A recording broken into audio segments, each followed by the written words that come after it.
qué mejor manera de cerrar esta jornada llena de aprendizajes que hablando de un tema demasiado importante también en la agenda de desarrollo económico del sector automotriz. Para cerrar este tema, me gustaría invitar al escenario a Gregorio Peláez, director general de la empresa Plamesa. Gregorio nos brindará una visión única sobre la nueva era de los reciclados en la industria de autopartes, en un momento en el que la sostenibilidad y el cuidado del medio ambiente son más importantes que nunca. Sin duda, esta perspectiva será invaluable para todos. Sin más preámbulos, les invito a dar una cálida bienvenida a Gregorio.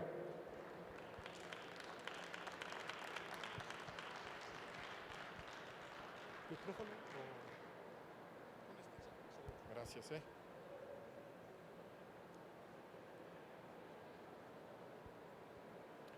Antes que nada, muy buenas tardes a todos. Agradecer aquí a los organizadores del evento la oportunidad de platicar con ustedes y darles diferentes puntos de vista acerca del nearshoring, porque pues, como todo mundo sabemos, el nearshoring es un tema que está en boga, que adquiere muchísima importancia económica, pero como cualquier business case o cualquier oportunidad, pues tiene cosas positivas, tiene grandes oportunidades, pero sin duda grandes retos. Entonces, me gustaría primero presentarme, soy Gregorio Peláez Velázquez, director de la empresa Plásticos de las Américas, comercialmente conocida como Plamesa.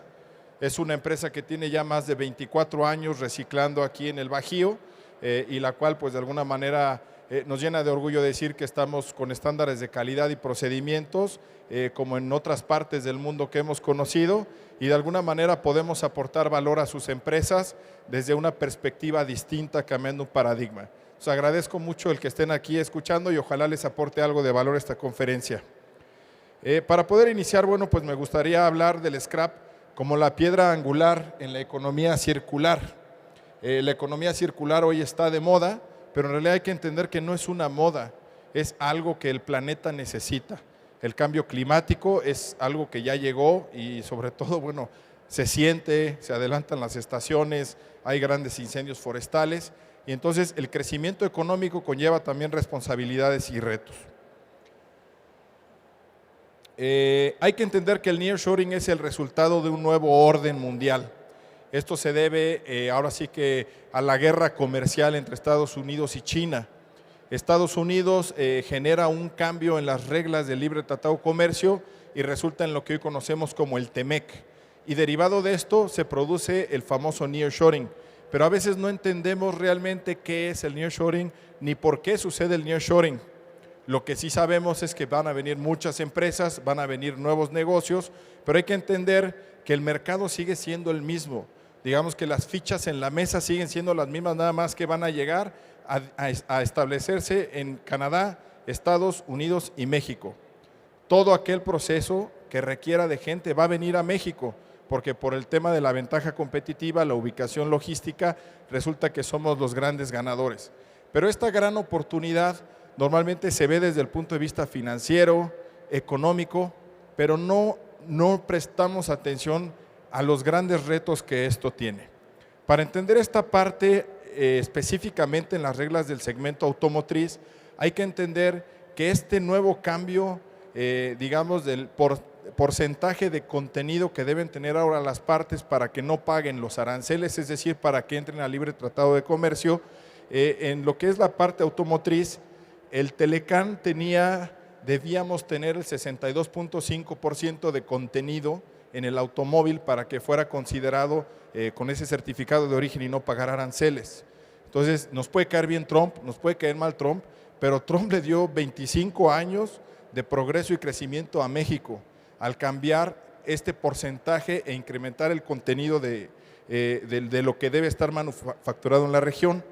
Este cambio hace que de 62.5% se suba al 75%, es decir, un 12.5% adicional debe de hacerse en la región Canadá, México y Estados Unidos. Y en realidad pues hay un gran ganador que es México. Este gran ganador, ¿qué es lo que hace? Aquí tenemos un ejemplo muy gráfico de la cadena de suministro donde el 99.9% de las personas que estamos aquí, de las empresas que estamos aquí, pertenecemos a él. Tenemos por un lado las pymes, que son las que permiten que las grandes empresas puedan trabajar. Generan productos, generan servicios que requieren estas empresas para poder de alguna manera garantizar sus servicios, sus productos a tiempo y con la calidad estipulada. Las Tier 3 que hacen lo que vienen siendo las partes, le entregan partes a la Tier 2 que hace los componentes se entregan a la Tier 1 que hacen los sistemas y finalmente las OEMs, las marcas, en nuestro caso en el argot automotriz, son las armadoras, finalmente ensamblan estos sistemas y tienen un producto terminado. Esta cadena de suministro, como se conoce, de alguna manera, al incrementar este 12.5%, tienen que migrar forzosamente a esta franja, a este gran bloque que somos México, Estados Unidos y Canadá, con las nuevas reglas del TEMEC. Este 12.5% es lo que genera ese famoso nearshoring y son las grandes inversiones de billones de dólares que están llegando a México.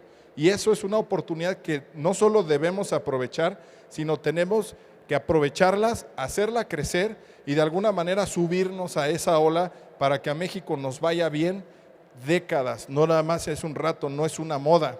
Entonces las empresas están terminando de hacer sus business case para poder definir los contratos en esta nueva zona y de alguna manera que migren estas inversiones.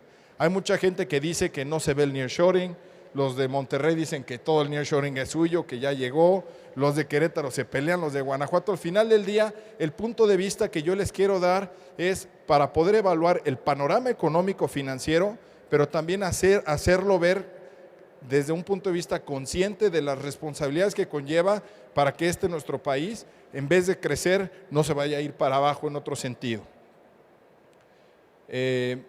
Como les mencionaba al principio de la conferencia, las oportunidades siempre tienen lados buenos, lados malos, siempre hay un ganador y siempre hay un perdedor. Aparentemente el gran perdedor es China. ¿Por qué? Porque de alguna manera muchas de las fábricas que estaban en Asia o en el este de Europa, pues tienen que emigrar a México y parecería que los chinos están perdiendo este mercado.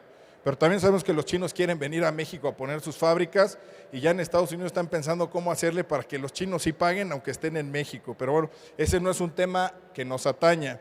Finalmente, el gran ganador pues es México, ¿no?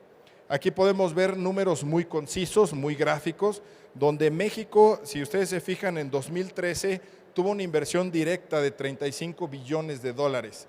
35 billones de dólares, que fue cuando inclusive Obama decía que era el Mexico Moment, mencionó a Querétaro por ahí respecto a las inversiones que se estaban generando y después vino ya una crisis en el sexenio de Peña Nieto donde bajó mucho el petróleo y eso de alguna manera disminuyó las inversiones.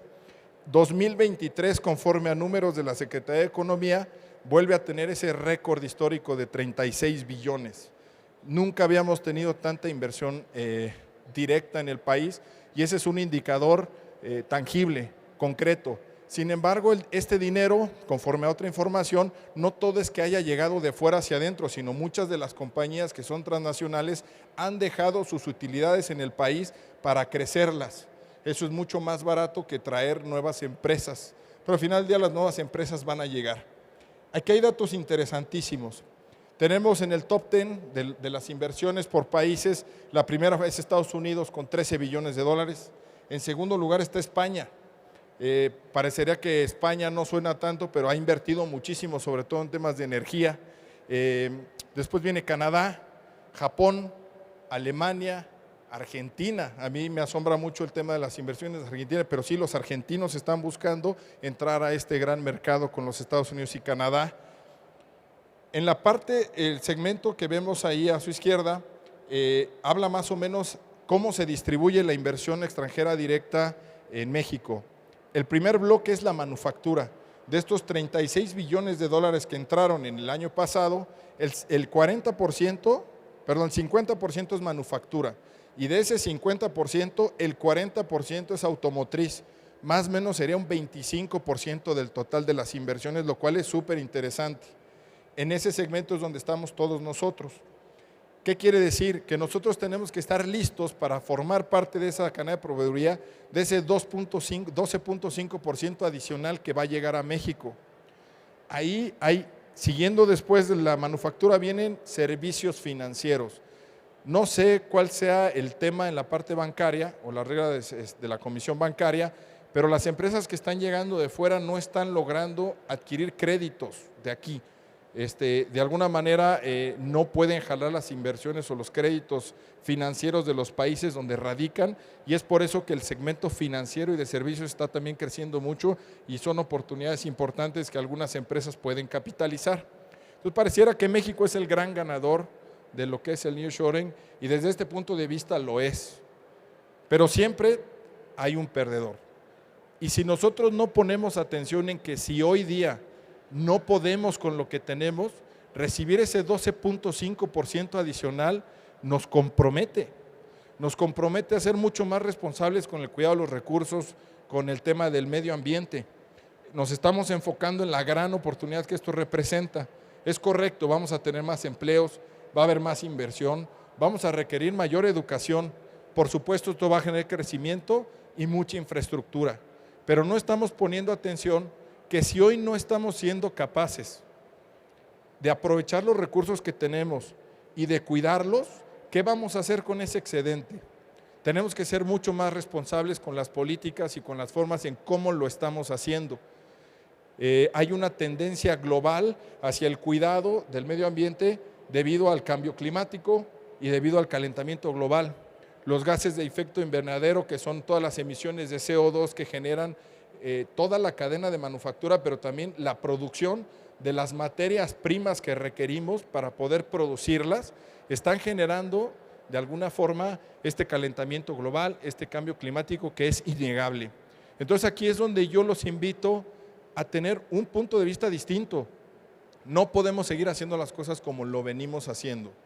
Hoy día casi todos los estados tienen sus planes de manejo, sus manifiestos, y todo el mundo está contento sabiendo nada más a dónde va a parar su residuo y que no esté contaminando. Pero yo ahí los invito a reflexionar. Cada kilogramo de esos materiales que yo no puedo llamar residuos, porque esos materiales se pueden reciclar y se pueden reutilizar, llevan energía, llevan materia prima que estamos contentos hoy día simplemente disponiéndolos, y eso no puede seguir así. México es un país que tiene muy poca infraestructura en términos de lo que es el manejo integral de los residuos. Hoy día las empresas tienen esa política de decir, consígueme un proveedor que se lleve todo, que se lleve el acero, que se lleve el cartón, que se lleve la tarima, pero normalmente lo que vale de eso es la chatarra. El chatarrero lo que le importa es mover la chatarra y le da igual lo que pase con la madera, lo que le pase al cartón, y eso es algo que tenemos que cambiar desde las empresas que estamos generando los residuos. Entonces aquí es donde yo los invito, ¿sí?, a cuestionarse un poquito y entender que tenemos que evolucionar. Nosotros pertenecemos a un nicho muy específico donde somos especialistas en plástico, no movemos chatarra, pero el ejercicio es muy parecido. Yo les voy a exponer un caso en plástico que igual se puede aplicar hacia el aluminio, hacia el tungsteno, porque hoy día las minas más rentables del mundo están ahí, están en la chatarra, están en el scrap. Hay números, hay estadísticas donde pruebas que puedes obtener mucho más oro reciclando tarjetas electrónicas que yendo a las minas en África. El contenido de acero es mayor hoy día en el scrap que lo que puedes hacer, y todos los efectos de cuando uno sustrae los minerales, se generan emisiones, después hay que refinarlos, donde se ocupa agua, donde se ocupa energía, se generan nuevas emisiones. Hoy estamos muy contentos entendiendo que los carros ya la mayoría son híbridos o van a ser eléctricos, pero no nos damos cuenta realmente lo que hay detrás cuando conectamos el vehículo. Si está en México, pues la mayoría de la electricidad va a venir de algo que está quemando algún fósil, pero no lo vemos. Y vuelvo a lo mismo, tenemos que cuestionarnos lo que no vemos justamente. Entonces, lo que vengo aquí de alguna manera a plantear, ahí está, es lo que la industria automotriz en general está haciendo. La industria automotriz tiene sus propios objetivos para mitigar estos impactos ambientales, esta huella de carbono, tratar de contribuir de forma positiva con el calentamiento global. Y el primer objetivo que están poniéndose de acuerdo es el tema de incrementar los contenidos de reciclados. Hoy día hay estudios donde se sabe que incluir materiales reciclados dentro de los elementos de nuestros componentes, de nuestros sistemas, genera una disminución importante en las emisiones de gases de invernadero y también el consumo de CO2 y de energía. Entonces, hay objetivos muy claros, como el que se muestra aquí, donde se está pidiendo que al menos un 21% de los vehículos hoy día estén hechos de reciclados y quieren llevar esto al 2040 a ser casi a un 50%. El segundo viene ligado con el primero, que es optimizar los materiales que se utilizan. Se busca que los autos sean más ligeros, es decir, si un auto es más ligero, con la misma gasolina podría recorrer más kilómetros. Y para poder hacer eso están sustituyendo metales por plásticos que de alguna manera puedan competir y puedan cumplir. Entonces, si de alguna manera podemos reciclar materiales que pueden incorporarse a esta nueva filosofía, estamos matando, digamos, dos pájaros de un tiro. Pero esto no sucede si nosotros no lo vemos desde la perspectiva ambiental y solo nos enfocamos en la parte financiera y económica. La tercera es una nueva ola, es algo que se está planteando, donde quieren buscar que se reutilicen y se remanufacturen sistemas, componentes y partes que puedan hacerlo. Es decir, antes estábamos cómodos poniendo una parte que de alguna manera se scrapeaba porque no cumplió con alguna característica de calidad, alguien venía, la destruía y se iba al landfill, ¿no? Se iba al relleno. Hoy día eso no va a pasar. Están buscando la forma de cómo incluir dentro de las plantas el que un sistema, un arnés, se pueda de alguna manera volver a componer para que se pueda utilizar, y eso genera muchas bondades. Después viene lo que es mejorar lo que es la parte del fin de vida. Hoy día, inclusive dentro del plástico, uno de los principales problemas, por ejemplo, es la parte que envuelve a los alimentos, esos plásticos de un solo uso. Con tal de que el producto esté bien contenido y se cuide, estamos metiendo hasta 3 o 4 layers de diferentes resinas que no son compatibles unas con otras. Entonces, ahí es donde tenemos que rediseñar para que en el final de vida sí se pueda reciclar. Entonces, hoy día también están muchos ingenieros pensando de qué manera podemos hacer que los coches viejitos, cuando ya llegan a su final de vida, sus componentes sean mucho más fáciles de reciclar para incorporar nuevos componentes. Y el último, de alguna manera, es hacer que tengamos transportes mucho más eficientes, que podamos transportar a más personas con menos vehículos, y todo esto en su conjunto va a generar que haya menores emisiones, que los materiales que se utilicen hayan tenido menor impacto ambiental mientras se construían. Aquí viene de alguna manera la propuesta de valor, donde Plamesa suma bastante en cuestión de poderles ofertar. Yo sé que aquí no todo mundo tiene que ver con el plástico, pero sí todo mundo sabemos de empresas que inyectan plástico y que de alguna manera tienen el modelo que nosotros vemos que es obsoleto conforme a los 5 puntos que la industria automotriz está buscando. Normalmente las personas de compras o de medio ambiente buscan a alguien que se lleve y disponga de los residuos cumpliendo con lo que son los permisos. Y hasta ahí llega su responsabilidad. Realmente no se dan cuenta que por llevarse la chatarra están haciendo un mal destino del plástico, un mal destino de la madera, un mal destino del del cartón. Entonces ahí es donde tenemos que ir un poquito más allá. Yo les digo, así como tenemos que empezar a buscar proveedores locales, porque al final del día no es lo mismo traer una resina de Asia, de Europa, que traerla de México para una planta mexicana, por todas las emisiones que esto conlleva. De igual forma sucede con el acero, con el aluminio, con la madera. Podemos tener tarimeros que realmente utilicen las tarimas para rehacer tarimas en vez de que se vayan a hornos, por ejemplo, ¿no? Y esa parte le compete a las fábricas, ¿sí? Y hay que entender que viene muchísima más industria. Tenemos que cuidar el agua, tenemos que cuidar el aire, tenemos que cuidar la fauna, la flora, porque con una nueva mina que se abra estamos impactando el medio ambiente. Entonces, esto es algo que tiene que ser por convicción. Por eso dice ahí, la venta de scrap al mejor postor o al que se lleve todos los residuos ya es un modelo obsoleto. Aquí pintamos un ejemplo muy claro. Por ejemplo, la resina virgen, un policarbonato que puesto aquí más o menos cuesta 50 pesos kilo. El servicio de comercialización, que es el que comúnmente un reciclador hace, es, pues yo te ofrezco 4 pesos por ese material, me lo llevo, le meto un costo por procesarlo, reciclado, y lo vendo en un mercado secundario. Ese mercado secundario muchas veces tiene un valor mucho menor que el de una resina virgen. Pero ¿qué pasa si yo le ofrezco a la empresa, dame tu material, yo lo reciclo, lo llevo a un nivel donde compita con una resina virgen y lo reutilizas? Entonces, si el servicio cuesta 25 pesos, se está ahorrando 25 pesos por cada kilo que meta. Entonces, no solo es eficiente en términos financieros, sino estamos ayudando a que haya una reducción de impactos ambientales. Es decir, por cada tonelada de estos datos, esta calculadora de datos la obtuve de una institución que se llama 8 Billion Trees, que lo que está buscando de alguna manera es generar, tiene ahí un contador de cuántos árboles a través de su institución están sembrando, y ellos tienen de alguna manera esas cuentas donde pueden calcular cuánto se ahorra, por ejemplo, de la producción de un PET virgen a un PET reciclado, a un policarbonato, un ABS. Esos datos están tomados de ahí. Con base en esto, no solo, en vez de tener un ingreso de 4,000 pesos a quien vende el scrap, tendría un ahorro de 25,000, que al final es lo mismo que un ingreso, pero además tendría un 37% de ahorro en emisiones de gas invernadero en la producción que se hubiera hecho con PET virgen respecto a un reciclado, un 21% de ahorro en consumo de energía, y aparte del ahorro de las emisiones de carbono. Por ejemplo, si yo le suministro un policarbonato a una empresa de aquí de Querétaro, el traslado de haberlo traído de Asia o haberlo traído de Europa, hay un montón de emisiones de carbono que se están ahorrando. Entonces, esta no es una invitación. Desde mi perspectiva debería ser ya una obligación, porque no hacerlo es dejar de ahorrar dinero y además dejar de contribuir con la parte ambiental. Nuestro modelo de servicio permite que nosotros vayamos a las plantas por el material y hagamos todo el proceso de recolección, separación, triturado y molienda. Muchas veces algunas plantas lo pueden reutilizar ya molido, no es necesario que esté peletizado. Se formula, a veces podemos hacer formulaciones para utilizar más resinas, y de alguna manera,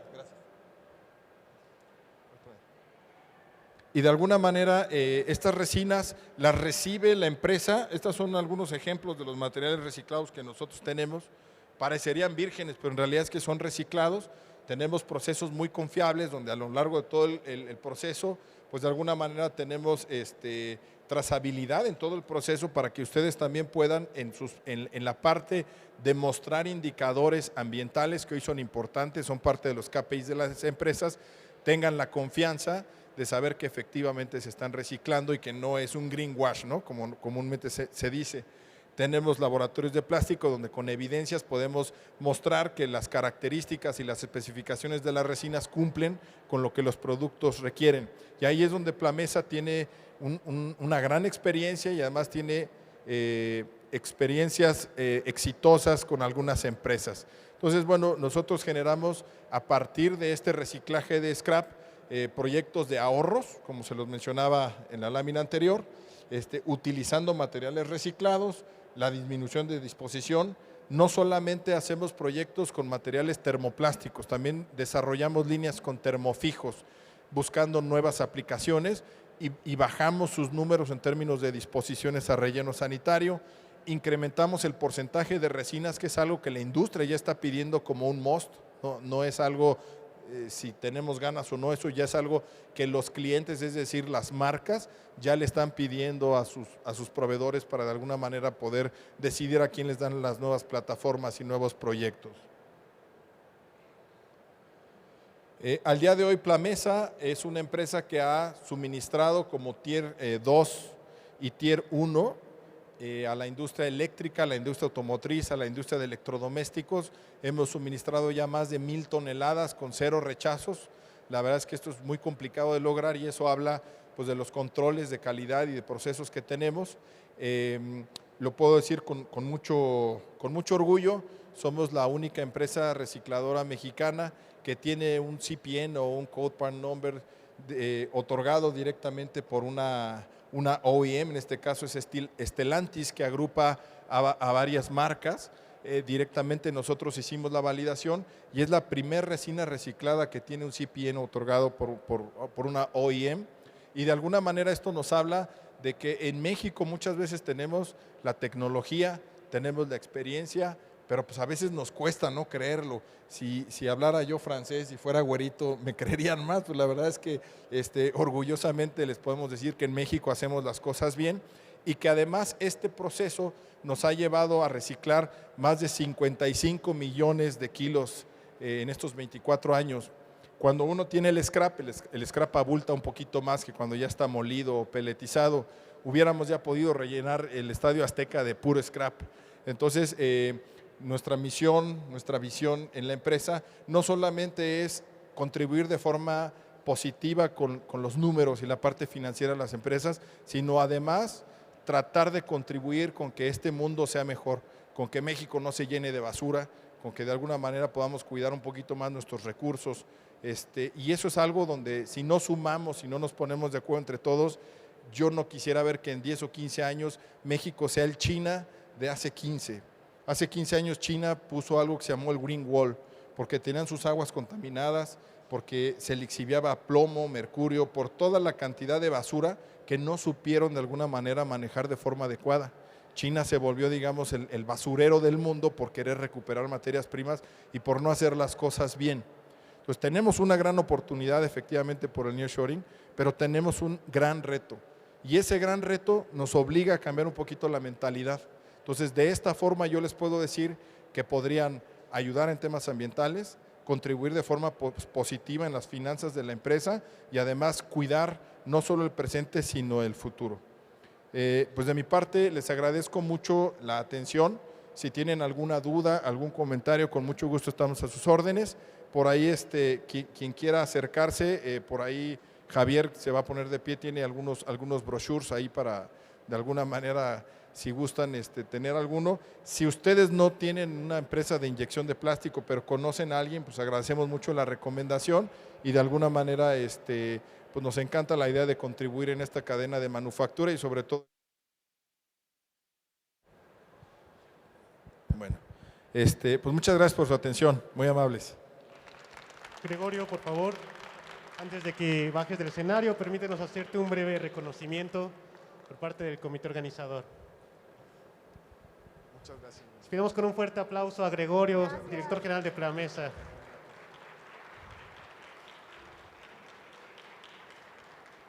Muchas gracias.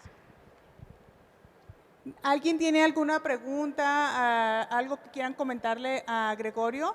Allá hay una, ya ves. Lo que pasa, si quieres aquí le pasamos el micrófono. Es un muy buen cliente, es una gran empresa, entonces yo creo que nos puede apoyar y puede ayudar en todas nuestras dudas. Lo pueden abordar aquí al final y recuerden que igual les puede pasar su contacto o me lo piden y yo se los paso con todo gusto. Adelante, Gregorio. Gracias, muy buenas tardes y gracias por la presentación. Quería preguntarte si tienes alguna solución para el reciclado de vinil utilizado en la fabricación de asientos en la industria automotriz, este vinil que viene con un proceso previo de laminado, que se le adhiere un foam, una espuma, y si hay algún proceso o una solución para ese proceso, para ese reciclaje. Dentro de la industria, muchas gracias por la pregunta, gracias por el comentario. Dentro de la industria automotriz, como en otras industrias, hay scraps que tienen mucho problema para reciclarse. Nosotros somos especialistas en quebrarnos la cabeza para buscar soluciones. Específicamente el tema del vinil, con la cultura que hoy tenemos y la mentalidad que tenemos, donde pagando por poquito se dispone por él, no hay una solución. Pero si la empresa está dispuesta de alguna manera a que con los mismos costos de disposición, de alguna manera se generen procesos que ayuden a que sea reciclable, sí lo hay. El poliuretano tiene un problema que es flamable, sí, es muy flamable. Entonces, de alguna manera, los procesos bajo los cuales habría que reciclarlo son procesos a lo mejor donde al principio no son muy productivos, pero el vinil como tal sí tiene modo de reciclarse. El PVC es una de las resinas que de alguna manera se utilizan en la industria para hacer tapetes. Hoy está de moda que en las áreas comerciales de las plazas se utilizan unos conglomerados que tienen vinil. Entonces, no necesariamente se va a reutilizar para su proceso, pero sí para otras soluciones. Y ahí lo que se ocupa es que haya la voluntad y la apertura de que las empresas permitan desarrollar nuevas aplicaciones, pero el vinil como tal sí se puede reciclar. Gracias. Hola, ¿qué tal? Una pregunta, Gregorio. Normal, o sea, si entiendo bien, la propuesta es ofrecer el servicio de la recuperación y es lo que de alguna forma te estás proponiendo. En tu caso específico, ¿esa es tu principal fuente de, digamos, de recopilación de material reciclado o compras a terceros o haces contratación con industrias directo para hacerte de los, digamos, de desperdicio de los materiales, ¿no? Gracias por la pregunta, es muy buena pregunta. El modelo de negocio, la propuesta es que ojalá se pudiera todo reciclar de la misma fuente, porque es la misma resina, con el mismo grado, al mismo color, entonces eso es lo ideal. Pero hay plantas donde no es posible que reincorporen su material debido a las características. Una pieza cosmética, por ejemplo, traslúcida, donde puede haber puntitos negros que de alguna manera harían un rechazo, no lo pueden, pero buscamos otra pieza de la misma empresa donde sí se puede hacer. Pero hay algunas donde de plano ciertas resinas no se pueden reutilizar, entonces eso se vuelve para nosotros una fuente que podemos ofrecerle a otra empresa. Entonces lo que nosotros hacemos es que reciclamos puro postindustrial, no hacemos postconsumo, no traemos nada de relleno sanitario. Entonces, por ejemplo, no sé si en su empresa inyecten. No, somos fundición de acero. Fundición, bueno, por ejemplo, si en una empresa inyectan, por decir algo, un PCAB, nosotros tenemos fuentes de PCAB que como tienen pintura, no se pueden reutilizar para la pieza cosmética que hacían en los interiores. Pero ese PCAB, con unos procesos que tenemos en la planta, se le pueden ofrecer a otra nueva planta y de alguna manera esa bondad ambiental se conserva y se le da de alguna manera un ahorro a quien lo compra. Entonces tenemos los dos modelos. Y en este caso, tú le cobras a la empresa que retiras ese material que no puede reutilizar. Hay resinas que tienen un mercado. Si tienen un mercado, normalmente pagamos por el material a pesar de que ellos no lo puedan reciclar. Entonces vamos a la empresa, cotizamos los materiales que no son reciclables para ellos y esos pagamos. Y de alguna manera, donde sí se puede reciclar, cobramos el servicio. Entonces manejamos los dos, ¿no? Podemos hacer un híbrido y se hace como un traje a la medida. Ok, y un último comentario. El gobierno está ofreciendo mucho incentivo en el aspecto de implementar la economía circular, específicamente esta administración. ¿Tú te has acercado con ellos a hacer algún tipo de recomendación vía oficial, de tal forma que tú les acredites temas de emisión de gases a través de tu reciclado? Que tú les des el certificado, oye, este automotriz me dio 50 toneladas que equivalen a 30 toneladas de menos de CO2, pues reconócelas, ¿no? Como el pasto. La verdad es que me encanta la mentalidad que estás mostrando. De hecho, te voy a proponer para gobernador para que el próximo sexenio tú puedas generar eso. No, la verdad es que hay buena relación, buena cercanía ahí con las autoridades. En Querétaro ya se está lanzando una ley que es responsabilidad extendida para los generadores. Y entonces todavía faltan las reglas de operación y entonces lo que va a hacer el gobierno es cobrarle a quien está generando residuos que no se están reciclando. Entonces todavía no están las reglas de operación y ahí es donde tenemos buena comunicación para generar propuestas que de alguna manera nos ayuden a que no le estén cobrando a las empresas, sino que busquemos canales que los hagan productivos, reciclables y que generen bondades al tema del medio ambiente. En el tema de apoyo nosotros nos hemos acercado y hay algunos programas que nos han ayudado, por ejemplo, a tener equipos de laboratorio o con certificaciones que si bien no exactamente están ahí, porque hacer la traducción de dinero a toneladas de CO2 hoy día son bancos complejos, ¿no? Pero la voluntad existe, hay programas que ayudan a recicladores formales como lo somos nosotros, y tenemos mucha fe en que cuando entren las reglas de operación van a hacer que las empresas realmente cambien un poquito, porque ya cuando les cueste, al final del día, siempre que toca el bolsillo buscan nuevas alternativas. Felicidades, muchas gracias por las preguntas.